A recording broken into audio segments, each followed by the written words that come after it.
This is the Aces Up Your Sleeve podcast, and we're the Aces Up Your Sleeve in relationships, from romantic to workplace, parental to platonic, your relationship with yourself, and everything in between. Let us, two autistic aspec kinky therapists, be your secret weapon in neurodivergent life. This is your disclaimer. This is not therapy or therapeutic advice, and we are not on the clock. This is for entertainment purposes only. This is not a replacement for therapy. What you'll hear are our thoughts on different topics, what we might do in the situation, and how we've supported others through similar things.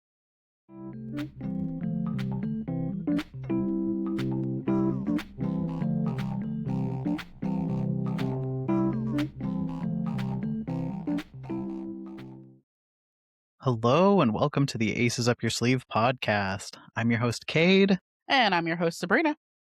And it's July, so we thought we might gather up some of our summer-centered questions, our vacation and trip-centered questions, and give some answers. Most of these today are going to deal with going on vacation or planning trips with friends.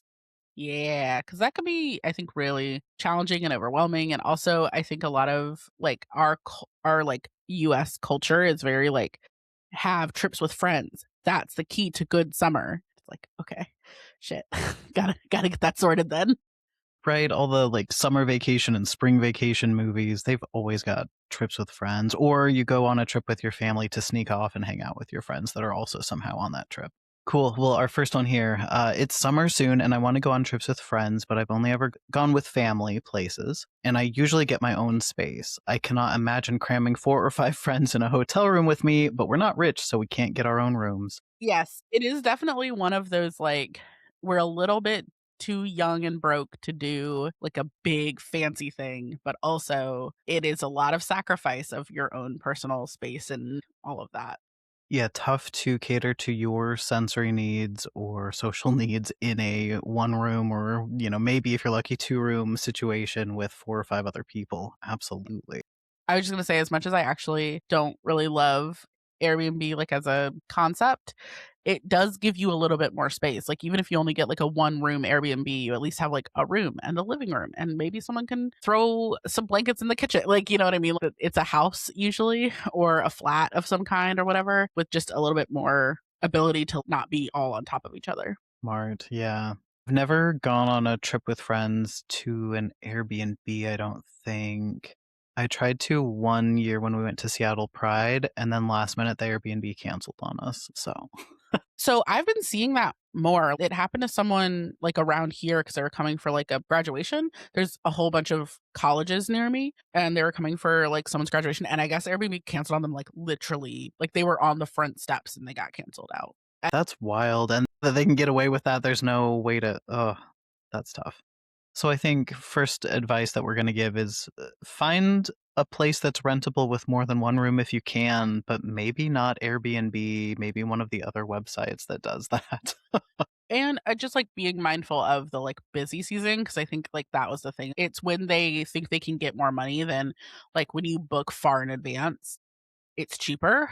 But then once it gets closer, it gets more expensive, and they want obviously more money. As I was rereading it, I realized there's no question, but I'm assuming the question is, how do I make it happen? What do I do with 4 or 5 friends? Yes. Yeah. Okay. That is a good point. I didn't even process that. Yeah. So I definitely think if you can, doing something like that, maybe seeing can you lower your expectations a lot and get a shitty motel and then get 2 or 3 rooms for 5 people. Just because the room only has 2 beds, can someone sleep on the couch? Can someone bring a sleeping bag and sleep on the floor? Because I'm not someone who's going to sleep in the bed with a friend. That's not really my personal vibe. And so for me, I always need I need a sleeping space that is my own. And so figuring that out has usually been one of the harder parts of summer trips for me. Yeah, I would definitely say think about that before you purchase the place and put your reservation in. One of the times that I went on a friend trip, we made sure that it was at an extended stay hotel because they had a little more space. And so they had a fold out couch in the main space and then a little bedroom. There wasn't a real door. It was one of those little sliders that's plywood or whatever, but it gave us enough space so that 2 or 3 people could be in that room and 2 people could be on the fold out bed. And if we needed people could have brought sleeping bags and made it work elsewhere. And it just gave us a little more breathing room. We also varied where we were going and what we were doing. So if, 3 people wanna go to the bar and the other 2 wanna stay back at the hotel, it gives people a little bit of space from each other, especially if this is a multi-day trip, and you can kind of change up what your agenda is so that not everyone is out or in at the same exact time. Yep, exactly. I also think, like, it might be time to ask for some support. "Hey, family, can you chip anything in so that I can get my own space? Can I grab some extra babysitting gigs? What other options do I have to help do some funding?" Or maybe it's just time to start with, like, day trips, Yeah. Let's take I mean, I'm pretty privileged in that, like, I live a day trip away from the mountains or the beach. Yeah. I love the idea of kinda testing it out with the friend group too. Take the people you would wanna go on a longer trip with and see how it goes just spending 9 to 12 hours together in one day. Mhm. Yep, because it's gonna be a lot more than that if you stay overnight. Absolutely. And you kinda get to know some things about those folks that you wouldn't see within just a few hours of hanging out, so I think that can be helpful. Definitely looking at location and seeing, if you're going somewhere where part of the draw is the hotel for whatever reason, like a pool or a spa or something in it that you all wanna do, what are the fancy ones with the little water parks in them or whatever? Yeah, if it's something like that, you might wanna also be looking at what's nearby that if you get overstimulated and need to take a step away, is there a park that you could go hang out at or a library with some quiet time, you know? Mhm. Definitely. I also think, like, maybe it's sleep in your car in the parking lot. Yeah, Like, car camping is a thing. Camping in general might also just be an interesting way to do that. Like, you still usually have to pay a fee because, we had to stop having free public areas so that we could get all the black people out of them. yeah, Super fun. Thanks, colonization. But, that's actually, like, if people are up for it, especially while you're young and still have the body to be able to do that possibly. When I say the body, I mean, like, the literal physical strength. I am an old woman and certainly could not camp the way I did when I was 23, but I do think that it can be fun to, like, pack all your shit up in the car, drive out, and all you need is the tents, and everyone can have their own. They're, not extremely expensive. Oftentimes in, like, different camping groups and stuff online, people will sell theirs for their old stuff for cheaper or things like that, and so you can get some nice space while still, like, going out and doing the thing. absolutely. You could also do some research in some of those groups to see, where are the camping spots that are near a public restroom? Where are the camping spots that are away from a lot of road noise? Whatever things you would need. And maybe talking to your friends pretty openly too about, "Hey, we all wanna go do this thing where we're together for X amount of time. What does everybody need to feel comfortable?" There's certain amenities we need nearby or right there. I think the pre-planning can save a lot of issues even if things go a little awry while you're actually out on the trip. And then I also just think, like, I can't imagine cramming 4 or 5 friends in a hotel room. Okay, stretch your imagination. Try. See what happens. Stay close enough to home that everyone can go home if it becomes, like, a true actual shit show. But, like, make a decision. We're gonna book a hotel in the, like, kind of annoying part of town to be in, maybe, right? Like, for me, that's the city. I don't like being in the city. We'll book a hotel in the city and maybe we'll take in a show or we'll do something. But then, like, our goal is, can we actually exist within a hotel room all together for a night? And, like, run a test run. But what's nice is do that where you all have your own cars or at least 2 cars that, like, there's enough ways that people can go home if they want to, if they find that, like, yeah, this actually isn't for me. Because I think that that is another thing that I struggle with, and I get it, but, like, there's a lot of things that I couldn't imagine doing that I do just fine now. You could also just invite them over to your room, have a sleepover with all of them, and say, "No one leaves this room until we figure out if we can go to a Ah, hotel together." bring all your snacks. We're locking ourselves in. Yes, and just see, is it comfortable when you have access to all of your comfort items, or is it hard then? Because then maybe you might decide for yourself that we invite 2 friends instead of 4 or 5, or that it's really just you and one other friend, which does increase the price because you have less people to split it with, but it might also increase your enjoyment of the event to make it worth that extra price if you can swing it. And if you can swing that, you could still invite 4 friends and just we're gonna pair off into 2 each of rooms. And yes, like Kate said, like, that is more expensive. And hey, only come if you can make if you can swing it, if you can make that shake. Yep. Or, figuring out, okay, we can't do it this year because it's too expensive, but we can start saving up so we can do it later this year or next year or whatever that looks like. Mhm. Definitely. Like, that's one of the things, like, whenever we wanna go to, like, the Ren Fair or whatever, it's, like, 3-ish hours away, but, like, I'm not driving 3 hours really early in the morning to get there and park reasonably just to walk around all day and then get back in the car and drive 3 hours. No. You actually can't make me. And so, like, that's usually an overnight stay for us. And so usually that means like, okay, like let's start figuring out like where do we want to stay? How much do we want to pay? Like what is going to be the cost of this trip? Also knowing that we're going to be at the Ren Fair and want to spend money there. Like we want to buy stuff that we can't usually buy. Yeah. One tip that I got from my partner is to ask your friends who has discounts or who has, like, points or whatever, because he's gotten to go a few places that he otherwise wouldn't have been able to go because somebody had points that were expiring, and they're like, "Sure, I'll just use them for you." Yep.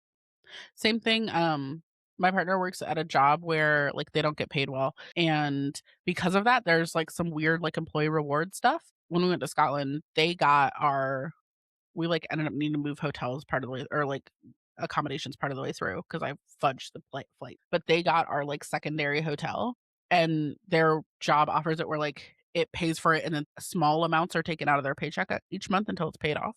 We use that sometimes when we want to do something, but, like, they don't have the money to contribute in towards it because of how their job works. There's a lot of these little workarounds that just paying attention to, like, what are our options. Are there student discounts? If any of you are students, are there group discounts? You know, if you have 5 or more people, some places will give you a discount on bringing that many, or sometimes the events that you wanna go to will give you the discount, and that offsets the price of the hotel in that place. Like, there's these kind of things to be looking into. Yeah, and then, of course, on the other side of things, keeping in mind your own accommodations and making sure you've got those with you for the actual trip. So if you need headphones, earplugs, jewelry, fidget stuff, coloring things, stuffed animal, whatever it is that you need, make sure you bring them because you wanna, like, reduce some of that anxiety with, not having them. Yeah.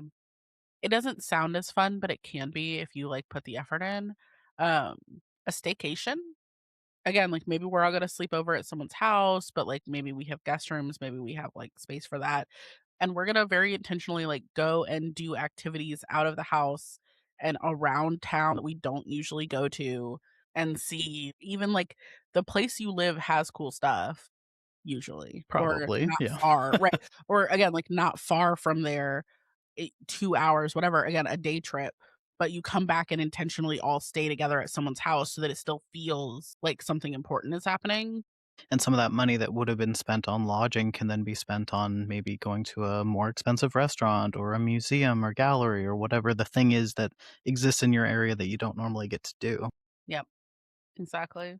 Cool. The next one. What's the secret to having a friend trip? Every time I log into Instagram, people are going to Coachella or the beach or New York or wherever, and I'm home alone wondering how TF they all make this happen. Everyone has jobs and lives, but I want a friend trip, damn it. How do I plan one that doesn't fall through? The secret to having a friend trip. If you find out, tell me. Yeah, I think it is a lot of pre-planning. I mean, that the ones that I've had that have been successful usually require one person to say, "I'm gonna be the designated planner. I'm gonna check in with you all about some of the details, and I'm gonna be the one to like hit the purchase button and ask you all to chip in whatever it ends up being."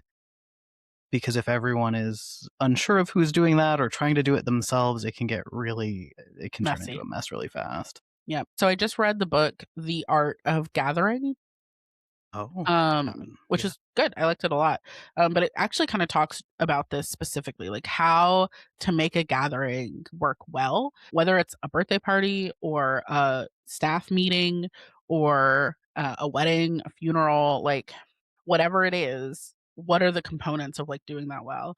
And I think a part of it is like what Kate is saying, like the pre planning, but it's also about like, hey, I want us all to do this.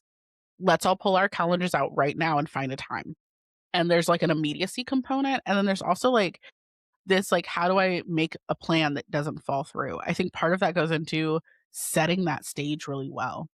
Hey, here's the outfit I'm thinking about, like continuing the excitement, especially if it's going to need to be really pre planned out long because maybe it's expensive. Maybe people really need a lot of time before they can get off of work, whatever. You know, if I'm planning an international trip, I am Yeah. planning for multiple months, maybe a year or two, right? Of like, okay, but keeping the hype going, I think can be really important. So, like, one of the things she talks about in the book is like, the event starts when people get the invite. So if you're gonna take the, like, leadership role in this, I actually think that that can be even more helpful than trying to make it too much of a group decision and going to your friends saying, "I am inviting you to Costa Rica next summer," right? So we're a year out. "Next summer, I want us to go to Costa Rica. Here are the other people coming," like, and actually make it an event. Right? And say like, here's da da da da, here's what I'm planning, here are the thoughts, like here are the dates. There is a little bit of flexibility in this, but not a lot. Or there is no flexibility in this. If you can't go, let me know so I can have someone else fill your spot, whatever.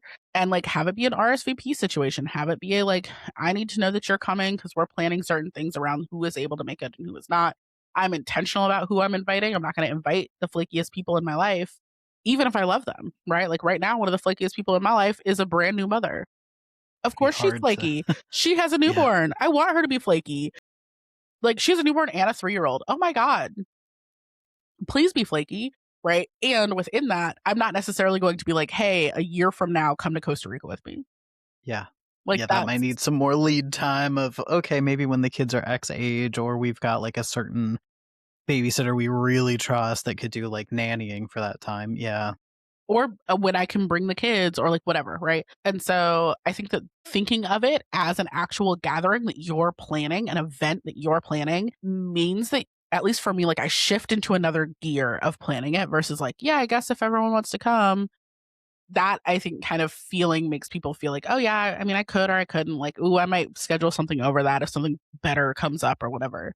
In the book, she talks about how much we all want to be like quote unquote chill right now, and like this feeling of like I don't want to be a burden, I don't want to get in the way, I don't want to like do too much, or like we are at very low risk of doing those things, right? We actually have swung way too far in the other direction on the pendulum, and that is why other people don't commit to the events that we throw because we're not really committed to them.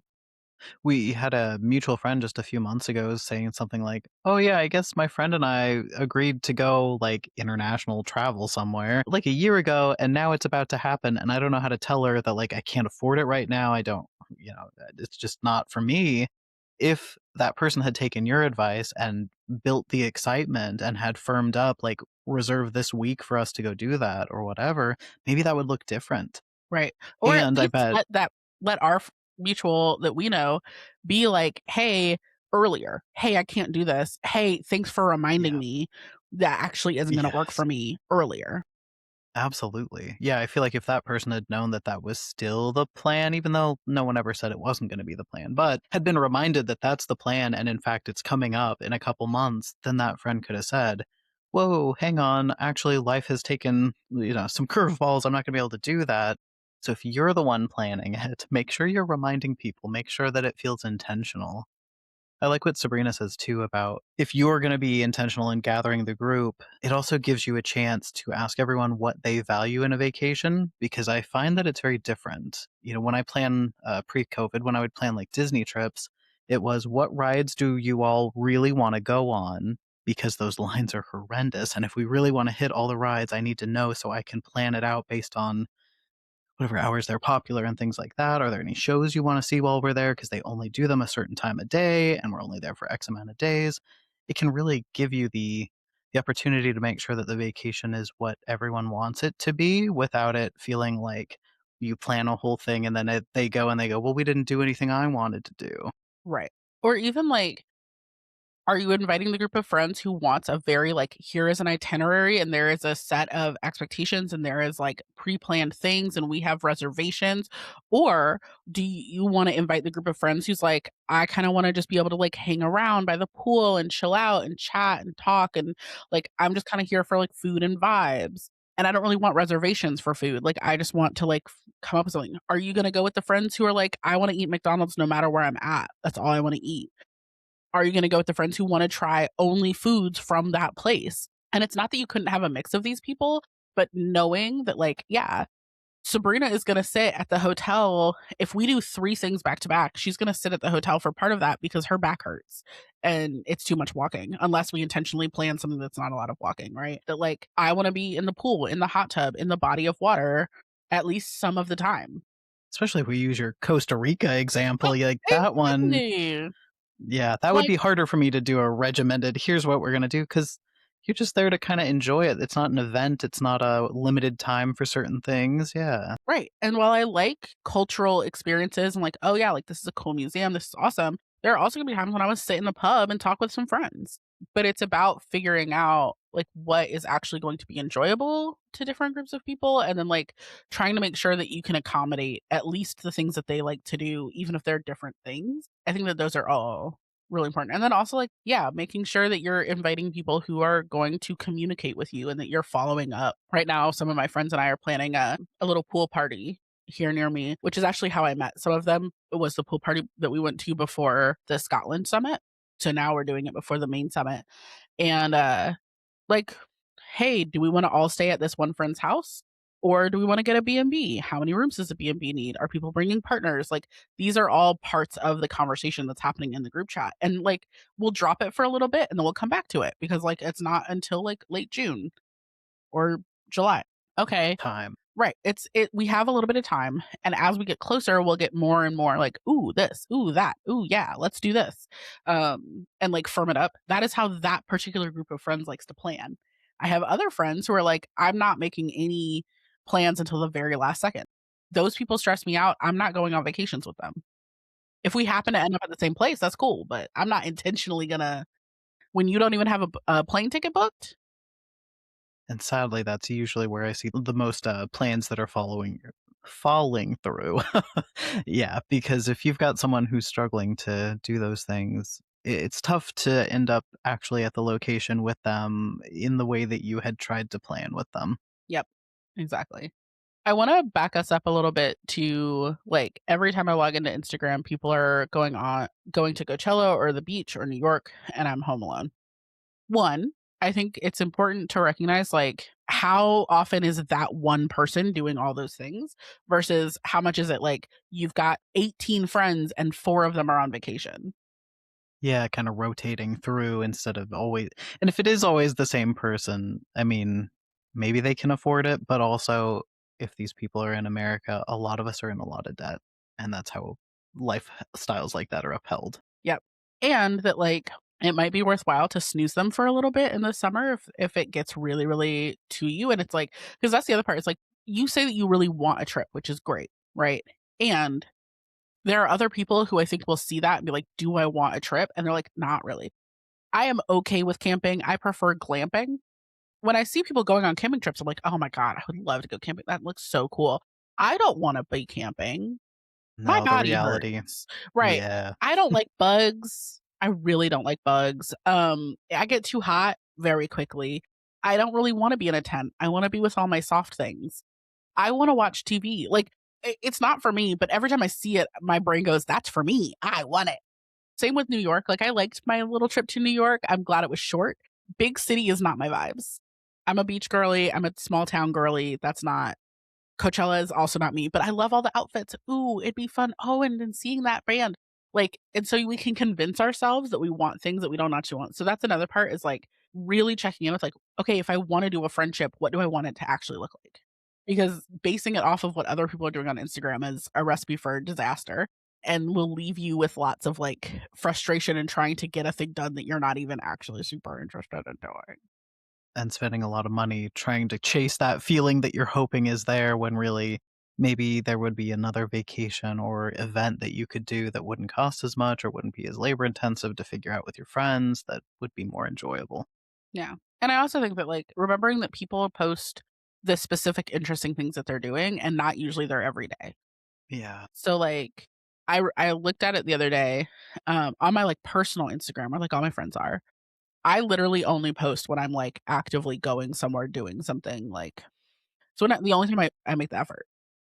I bet if somebody scrolled through your personal Instagram, they would probably be like, "Oh my gosh, Sabrina is just always with friends and always meeting cool new animals. Like, look at Sabrina with this one and that one." Like, yeah, you do those things, but the frequency at which people would think you do it is not Way accurate. high. Yeah, especially if you're not Yeah, looking at the dates, right? Where yeah. it's like I post maybe like 4 or 5 times a year, and it's the 4 or 5 times a year that I'm, like, You doing do something something really cool. Yeah, fun. Yeah, or, like, with my nephews or, like, whatever, right? Remembering that as well, that, like, Instagram especially, because Instagram is focused on photos and videos, is really truly just the highlights. And so if you look at your own just the highlights, you probably are not looking at yourself home alone. true. We don't usually just post photos from our couch unless we have a cute animal doing something cute. Yeah. Well, the other thing about this, the how do I plan one that doesn't fall through? I would also encourage you to think about what you truly would want to go do for vacation. So even if it is some of the things that people are posting, what would you really want to go do? And if everybody canceled last minute, would you still be able to afford it and would you still have a good time? Also, Or would you be able to cancel it? I'll be so honest, I'll be so fucking for real. If you last minute cancel on me, especially in a way that I can't get, like, a refund or something, you're still paying for your part. Like, I'm gonna Yeah, go, yeah. and you're still paying. I'm not taking on the full responsibility of paying for this thing that you committed to and then dropped out of in such a way that we cannot get our money back. Especially if I was giving you heads up. So, like in the example of the person that we know, if that person's friend paid for everything up front to travel internationally before saying, "Hey, that's coming up. Can I buy the tickets?" Right. That's a little bit on.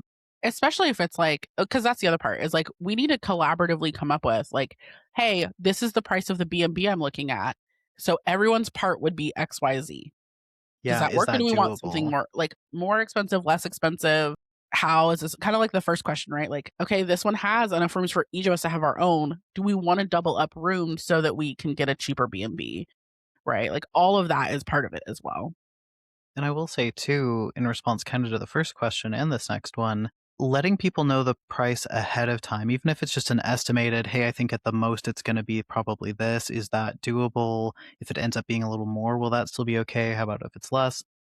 When you do that, it gives a chance for people to be really honest and say, hey, that's not going to work. And in my experience, the few times that I've had a friend who was like, I don't think I can swing that because I need to be able to cover my own food and beverages and whatever else, the entry to the event, a lot of us have been like, you know what, actually, we can cover your portion of the hotel or Airbnb type situation. If you can cover your own food, transport, like all the rest, the extra $100 or $200, we can absorb that and it ends up being still within our budget so that the person can still come. So if you have friends where you're discussing it ahead of time, you might be able to actually attend more things or attend in a different way than you might otherwise be.